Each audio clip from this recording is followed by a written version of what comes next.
There's an old Arabian proverb that was found scrawled on the walls of the inner sanctums of the Great Pyramid.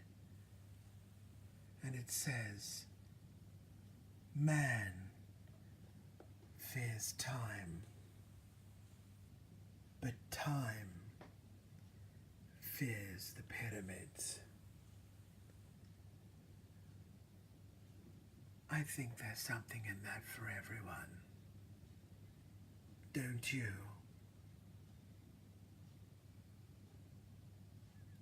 Tick tock. What a crusty old clock. And I found it this week in my spring cleaning. Isn't it amazing? That is how it was found. Not that statue, that one. It was just sitting on there. I bought it in Egypt over 10 years ago. And look at that. It is just falling apart. Dreadful. There's a little bit of braiding on the hair you can see underneath. And here, rib cage. It's only got a couple of days left before it turns to dust. So the moral of the story is, buy from down under Pharaoh because these things are made to last.